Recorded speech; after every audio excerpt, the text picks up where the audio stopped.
दोस्तों, मेरे जीवन का सबसे बड़ा मकसद है कि मेरा कोई भाई बहन अपनी जान ना दे। चाहे इस दुनिया में आग लग जाए, सब खत्म हो जाए, बड़ी बड़ी नाकामयाबी मिल जाए, अकेले पड़ जाए, जान ना दे, अपना निर्वाह अपने दम पर करे और खुश रहे। आज भी मैं आपको यही बात समझाना चाह रहा हूं, मरना हल नहीं है। Dying is not a solution. जीवन को अधूरा ही रहने दो। वो इतना ताकतवर है कि सिर्फ एक बीज मात्र ही तुम्हारे अंदर ऊर्जा बची हो, वो उसको समय और धूप में चलती हुई हवा के प्रवाह से ही पेड़ बना देगा।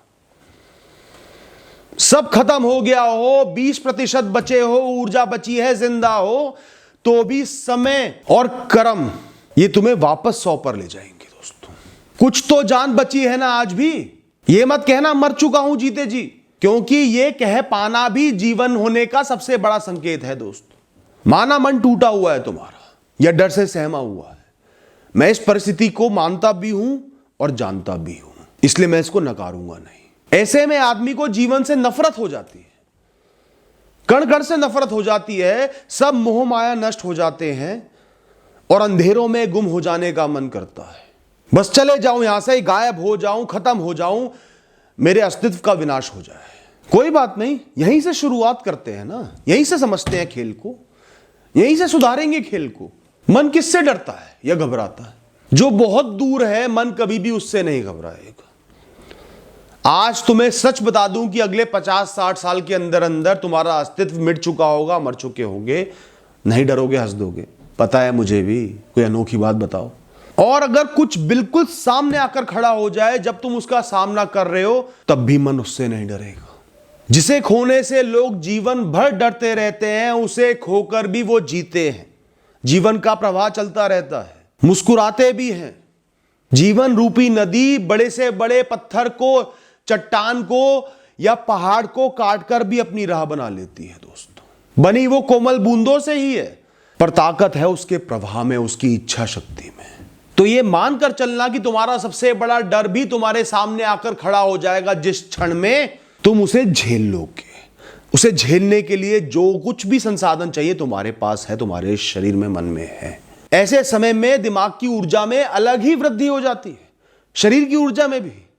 तुम खुद नहीं जानते कि मैं इतना कुछ कर सकता हूं। मन सुन्न हो जाता है। सबसे ज्यादा चंचल, सबसे ज्यादा विचलित मन ही होता है, डरता मन ही है। उस समय मन सुन्न हो जाएगा, उसमें भावनाएं ही नहीं जाएंगी, निष्क्रिय हो जाएगा और तुम्हारा ध्यान सिर्फ सामना करने पे होगा, आगे बढ़ने पर होगा। कर्मों की अग्नि जलने लगेगी और वो समय बीत ही जाएगा। तो ना तो मन उससे डरता है जो बहुत दूर है, ना मन उससे डरता है जो बिल्कुल सामने खड़ा है। मन डरता है बीच में, अनिश्चितताओं में।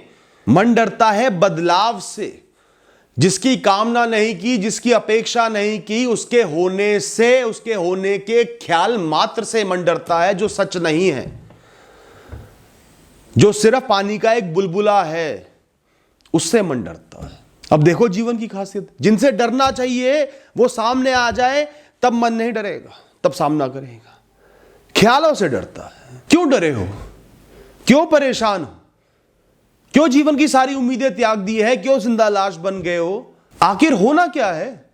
ज्यादा से ज्यादा क्या हो सकता है? बिल्कुल अकेले पड़ जाओगे, सब तुम्हारा हाथ छोड़ देंगे, साथ त्याग देंगे, तुमसे नफरत करेंगे। वो सब है ही कितने? 10-15 लोग होते हैं हमारे आसपास, इस 700-800 करोड़ लोगों की दुनिया में। ऐसा तो नहीं कि लोग खत्म हो गए, जगहें खत्म हो गई। इस जगह पर, इस समय में इन चंद लोगों ने तुम्हें अलग कर दिया, तो कहीं और, किसी और जगह में और किसी और समय में लोग तुम्हें अपना भी लेंगे। और जीवन में अकेला पड़ना तो बहुत जरूरी होता है, तभी इंसान खुद से जुड़ पाता है, ईश्वर से जुड़ पाता है, अपनी कहानी को लोगों से बिन देख पाता है। उसको अपनी ऊंची हैसियत का एहसास होता है कि मैं लाठी के सहारे का मोहताज नहीं हूं, मैं चल सकता हूं। बचपन में साइकिल चलाना सीखा था, 4 टायर लगते थे, 2 साइड टायर लगते थे, उनके सपोर्ट के साथ साइकिल चलाते थे। चलाते रहो वैसे ही। फिर एक दिन माता पिता ने वो साइड वाले टायर हटा दिए, घबरा गए, गिरे 5-6 बार, 10 बार, फिर फर्राटे से साइकिल चलाने लगे 2 पहियों में। यही अकेलापन है। एक बार अकेले पड़ोगे जीवन में कुछ समय के लिए, तभी अपनी औकात पता चलेगी, मैं अपने दम पर जी सकता हूं, चल सकता हूं। फिर लोग भी मिल जाएंगे समय के साथ। दूसरी परेशानी क्या है? जिसकी आदत लगी हुई है जीवन भर, जिसके सहारे की, जिसके साथ की आदत है, वो आदत छूटने का डर, वो साथ बिछड़ने का डर, वो चीज, वो परिस्थिति, वो सहूलियत खोने का डर। मैं उसके बिना कैसे निर्वाह कर पाऊंगा, कैसे जी पाऊंगा इस सहूलियत के बिना। और ये सिर्फ तुम्हारे मन का भ्रम है दोस्तों। मन भी जानता है कि यह भ्रम है, गहराई से तुम भी जानते हो उसके बिना भी जी सकता हूं। गाड़ी थी, गाड़ी चली गई, स्कूटर भी चला गया, साइकिल भी चली गई, तो पैदल भी चल सकता हूं। तुम जानते हो पर अपना नहीं पाते। बिना गाड़ी के कैसे जाऊंगा, लोग क्या सोचेंगे, तपती धूप में चलूंगा कैसे। जिस क्षण तुम्हें उस आदत के बिना जीना होगा, उसी क्षण से तुम डैमेज कंट्रोल पे लग जाओगे, तुम जीने में लग जाओगे, अपनी राह तलाश ही लोगे, उसी नदी की तरह जो पहाड़ों को भी काट देती है। घर चला गया तो किराए के छोटे से छप्पर में भी तुम रह सकते हो, मरोगे नहीं। जानते हो पर अपना नहीं पाते। जिस इंसान के साथ रहने की आदत पड़ गई, एक दिन अचानक से मुंह मोड़कर चला गया तो तुम जिंदा रह लोगे, तुम जानते हो। माना कि आज तक जो तुम चाह रहे थे, लंबे समय से चाह रहे थे कि ऐसा ही हो, वो अब नहीं होगा, कभी नहीं होगा। उसके होने की संभावना बिल्कुल जड़ से खत्म हो गई। पर गारंटी किसने ली थी कि वो होगा ही होगा? प्रकृति ने ली थी, ईश्वर ने ली थी। किसने ली गारंटी? उसका नाम तो बताओ मुझे। पकड़ेंगे उसको, यहीं लाकर पूछेंगे कि भाई तूने गारंटी क्यों ली? तू भगवान है, होनी का होना ना होना तुम्हारे हाथ में है क्या? तुम क्या ये सोच रहे थे कि मैं जीवन की हर पूर्णता का हकदार हूं? ये जो भी कर्म करूंगा मेरी सोच जैसा ही फल मुझे मिलेगा, कोई फर्क नहीं आएगा। जो भी तुम चाहते थे वो हो भी सकता था, नहीं भी हो सकता था। जीवन ने कभी विश्वास नहीं दिलाया कि जो तू चाहेगा वही होगा। ये तो वो मैनिफेस्टेशन वाले सिखाते हैं, द लॉ ऑफ अट्रैक्शन, उनको पकड़ो जाके।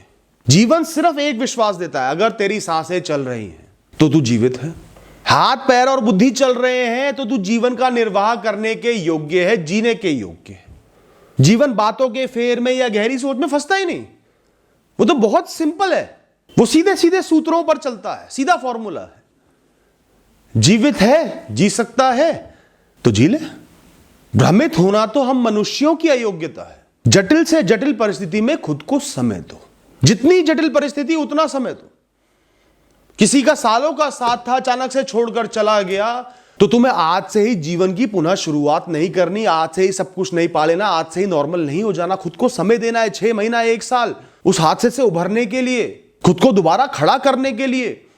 छोटे छोटे कर्मों से धीरे धीरे शुरुआत करनी है, वरना कर कुछ नहीं पाओगे। दिमाग में एक रेजिस्टेंस, एक बोझ, एक प्रेशर बन जाएगा। मैं नहीं कर पा रहा, मुझे करना चाहिए था। ऊपर से दुख भी है, कष्ट भी है, सफरिंग भी है, सिर्फ मेंटल हेल्थ खराब होगी। साथ ही साथ इंतजार करना बंद कर दो दोस्तों। अच्छा समय कब आएगा, अच्छा कब होगा, कब दिमाग सही होगा, कब मैं सुखी होऊंगा दोबारा, कब दोबारा कोई मिल जाएगा, कब दोबारा अच्छाई हो जाएगी, कब दोबारा नौकरी लग जाएगी, कब दोबारा सब मुझे अपना लेंगे। इंतजार बंद कर दो दोस्तों। इंतजार इंसान को पागल कर देता है, कहीं का नहीं छोड़ता। इंसान आगे बढ़ ही नहीं पाता, सिर्फ सोचता रहता है। साथ ही साथ कुछ भी जल्दबाजी में बिना सोचे समझे घबराकर नहीं करना, डर के मारे नहीं करना, कोई फैसला नहीं लेना दोस्तों। बस समय बीतने दो फिलहाल। सब्र रखना सबसे जरूरी है इस दुनिया में और कठिन परिस्थितियों में। गरम लोहा गीली मिट्टी की तरह हो जाता है, कोई भी ओरा छिछोरा आके उसको काट के टुकड़ों में करके चले जाएगा। वहीं कुछ समय इंतजार कर लोगे, जैसे ही वो लोहा थोड़ा सा भी गर्म होगा, बड़े बड़े योद्धा उसको नहीं काट पाएंगे। समय देना है खुद को, इस परिस्थिति को, इस जटिल, इस कठिन परिस्थिति को, खुद को उभरने के लिए। ध्यान रखना, जो आया है, जो हुआ है, वो आना ही था, वो होना ही था। वो इस जीवन की कहानी का हिस्सा था, जैसे तुम्हारा शरीर है, तुम्हारा अस्तित्व है, तुम्हारा मैं है। जो गया वो जाना ही था, उसके जाने का वो क्षण, वो पल निश्चित था। उसके ना जाने की कोई संभावना नहीं है। जो हो चुका है वो होना ही था। एक एक पल निश्चित है और रहेगा। तुम बस वो कार्य करो जो तुम्हें मिला है, मजबूत फैसले लेने का, कर्म करने का और इस विचित्र सी कहानी के अनुभव लेने का। यह कहानी विचित्र हो सकती है, खराब हो सकती है, पीड़ाओं से, कष्टों से भरी हो सकती है, पर यह कहानी अलग है। तुम अलग हो। तुम इस कहानी के अनुभव लेने आए हो, कर्मवश आए हो, चाहे ईश्वर की इच्छा से आए हो, जैसे भी आए हो।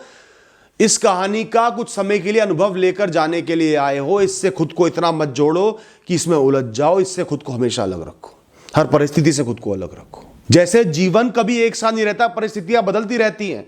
मैं कुछ लोगों को जानता हूं 9वीं 10वीं कक्षा में सिर्फ 1 साल फेल होने की वजह से जान दे दी, और उनसे 10 गुना ऐसे लोगों को जानता हूं जो उसी कक्षा में फेल हुए और आगे जाके जीवन में बहुत कुछ हासिल कर लिया। अगले कुछ साल के बाद उस फेलियर पे वो हंसते थे। जो आज खो गया या जो हो गया उसे 7 तालों में बंद भी कर देते ना तो भी उसने जाना था तो चले ही जाता, एक क्षण में फुर से उड़ जाता। गम में रोना पर खुद को खोना मत, अपनी परछाई बने रहना, मन को हल्का करना, जितना करना हो करना, जितना जिसको कोसना है कोस लेना, खुद को कोस लेना, पर अपने जीवन से कभी नफरत मत करना दोस्त। हम पूर्णता के पीछे, खुशियों के पीछे, सब कुछ सही होने के पीछे भागते हैं, उसी से निराश होते हैं। तो इस बात का एहसास करना, इस दुनिया में सबसे खुश वो नहीं है जिसके पास सब कुछ है, सारी धन दौलत है। चाहो तो उनके जीवन में झांक के देख लो, ऊपरी सतही तौर पे सबसे ज्यादा खुश नजर आएंगे, 1 लाख फोटोएं खिंचवा लेंगे खुशी वाली, पर आधे उनमें से डिप्रेस्ड होंगे। ज्यादातर लोग नाखुश होंगे अपने जीवन से, खुशियों में उलझे होंगे, नशों में उलझे होंगे, तनावों में उलझे होंगे, वही सामान्य जीवन जी रहे होंगे ऊपर की सतह से नीचे। तो कौन है सबसे ज्यादा खुश इस दुनिया में? इस दुनिया में सबसे ज्यादा खुश है वो त्यागी, वो साधु, वो वैरागी, जिसने हर विषय, हर मोह, हर माया, हर धन को, हर वस्तु को, हर इंसान को त्याग दिया है। जो शायद निर्वस्त्र अकेले कहीं जंगलों में घूम रहा है, किसी पेड़ के नीचे या किसी बर्फीली पहाड़ी की चोटी पर बैठकर घंटों घंटों ध्यान में गुम है, ध्यान लगा रहा है, आनंद ले रहा है। उसे कोई परवाह नहीं, कोई चाहना नहीं। जिसके पास जितना होगा उतना वो खोने से डरेगा, उसे क्या डर जिसके पास कुछ नहीं। तो खुशियां या सुकून लोगों के बीच में ऊंचा उठने में, वस्तुओं को हासिल करने में, पाने में, ज्यादा होने में नहीं है। वो सिर्फ मूर्ख इंसानों की सोच है। खुशी इस दुनिया की हर वस्तु में, अगर पाने में है, मैं कह रहा हूं पाने में है, तो खोने में भी है, त्यागने में भी है। कुछ ना होने में भी खुशी है, तड़प में भी खुशी है, अधूरी ख्वाहिशों में भी खुशी है, अधूरे सपनों में भी खुशी है, एक अलग सी टीस है। पीछे छूटे मकामों में भी खुशी है, क्योंकि जीवन का तो मतलब ही सब कुछ पीछे छोड़कर आगे बढ़ते जाना है दोस्तों। जब जीवन में टूट जाओ ना तो सिर्फ जीवन का प्रवाह बनकर मौजूद रहना। तुम्हें सिर्फ जीना है क्योंकि तुम जीवित हो। हर दिन जीना है, सुबह देखनी है, दिन देखना है, शाम देखनी है, रात देखनी है। हर दिन जितने सकारात्मक कर्म कर सकते हो अपने इन हाथों से पैरों से उतने कर लेने और फिर सो जाना है। जो विषय बहुत चुभ रहा है, जो डर बहुत चुभ रहा है, उसका भार अपने कंधे पे डाल लो। वो है मेरे साथ है, मेरा साथी है, उसको कंधे पर ढोकर भी मुझे चलना है। चाहे धीरे चलूं, धीमा हो जाऊं, कोई परवाह नहीं, जितना चल सकता हूं चलूंगा। वो है, वो अब मेरा ही है, मुझे उसके साथ ही जीना है। बात खत्म। जीवन सिर्फ लोगों के साथ में या बड़े बंगलों में या बड़ी गाड़ियों में या बड़ी कामयाबियों में या वस्तुओं में नहीं है दोस्तों। जीवन सहूलियतों से घिरे होने में नहीं है दोस्तों। हर जीवन महत्वपूर्ण है, एक कीटाणु का जीवन भी महत्वपूर्ण है, ब्रह्मांड पर प्रभाव डाल रहा है। एक कुत्ता जो जीवन भर सड़क पर अकेले भ्रमण करता रहता है, छाया देखकर सो जाता है वरना बारिश में भी भीगता रहता है, कई दिन भूखा भी सो जाता है, जीवन उसका भी उतना ही महत्वपूर्ण है जितना किसी करोड़पति अरबपति का, बड़े आदमी का या किसी भी मनुष्य का। जीवन उन मनुष्यों का भी महत्वपूर्ण है, कीमती है, जो सड़क पे पैदा हुए हैं या फिर जिनको पैदा होते ही माता पिता ने नाली में फेंक दिया और भाग गए कि चूहे और कुत्ते खा जाएं। पर जीवन चलना था तो वो जीवित रहे, कोई कुछ नहीं बिगाड़ पाया क्योंकि कहानी लिखी थी, उनका जीवन महत्वपूर्ण है इस ब्रह्मांड के लिए। वो जिए, सड़क पर रहे, नंगे पैर घूमे, तपती धूप में नंगे घूमे, फटे पुराने कपड़े पहने, भूखे सोए। जो मंदिर में बंटने वाले भोजन की कृपा पर जिंदा है या भीख मांगकर जिंदा है, जिनको और कुछ सीखने ही नहीं दिया गया, सड़क जिनका घर है, धूल जिनकी रजाई है, वो भी किसी कारण से मौजूद है, वो भी इस ब्रह्मांड पर एक बहुत बड़ा प्रभाव डाल रहे हैं, वो भी महत्वपूर्ण है दोस्तों। बेकार कोई या कुछ नहीं है इस दुनिया में, इस गलतफहमी में मत जीना। वो भी ब्रह्मांड को प्रिय है, उतने ही प्रिय हैं जितने तुम हो या कोई सहूलियतों वाला इंसान है। पहचानो कि आज ये जीवन तुमसे क्या चाहता है। इस क्षण में बहुत बड़ा संघर्ष तुमसे चाहता है क्योंकि तुम्हें उस योग्य समझता है, या तुम्हें किसी विषम परिस्थिति का अनुभव देना चाहता है जो आगे आने वाले जीवन में तुम्हारे काम आए, तुम्हें मजबूती दे। पहले पहचानो फिर ठान लो, ठीक है, अगर जीवन यही चाहता है तो मैं तैयार हूं, खड़ा हूं। भोगूंगा इसे, जीऊंगा पर हार नहीं मानूंगा, अंतिम सांस तक लड़ूंगा। इंतजार करना बंद कर दो दोस्तों, बस मौजूद हो जाओ। लोगों का ठुकराना, तुम्हें नीचा समझना, तुम्हारा मजाक उड़ाना, तुम्हें अकेला कर देना, इस वजह से कभी भी अपने जीवन को नीचा मत समझना। ये वही लोग हैं जो तुम्हारी स्थिति में किसी भी क्षण लाए जा सकते हैं। एक हल्का सा झटका देगा ब्रह्मांड और वहीं पहुंच जाएंगे, और उसी हालत में होंगे जिसमें तुम हो, वही महसूस करेंगे जो तुम कर रहे हो। उतना ही डरेंगे, उतनी ही घबराहट में होंगे। इनको पूछना ही क्यों है, इनको अहमियत देनी ही क्यों है, इनके शब्दों को, इनकी हरकतों को। ये वो लोग हैं जो तुम्हारी मृत्यु भी हो जाएगी ना अचानक से, चिता में लपटें उठ रही होंगी, इनके मन में ये चल रहा होगा खाना मिलेगा नहीं मिलेगा, गर्म होगा नहीं होगा, खाने में बना क्या होगा। इनके लिए तुम अपना जीवन खराब कर रहे हो। इनको तो चस्का ही दूसरों की मजबूरियों में आता है, इनकी तो सफलता ही दूसरों की बर्बादियों पर टिकी है। कीड़े मकोड़े हैं ये लोग, ये दुनिया सड़े हुए जहरीले कीटाणुओं से भरे हुए हैं, दूर रहो इनसे। इनके लिए खुद को खत्म कर रहे हो, इनकी परवाह कभी मत करना। जिसने तुम्हें धोखा दिया ना, उसके सालों साल का साथ याद मत रखना, सिर्फ धोखा याद रखना कि उसने सालों साल के साथ को एक धोखे से खत्म कर दिया। इतना गिरा हुआ नीच इंसान है ये, इसके लिए जान तो क्या, मैं अपना एक थूक कुर्बान ना करूं। इस सड़क छाप दुनिया से खुद को अलग देखना, जानना, पहचानना ही एक इंसान की सबसे बड़ी जीत है दोस्तों। अब उठो, जागो इस निराशा और नाउमीदी की नींद से और एक दमदार वापसी करो आज इस क्षण से, इस जीवन में। Thank you and all the best.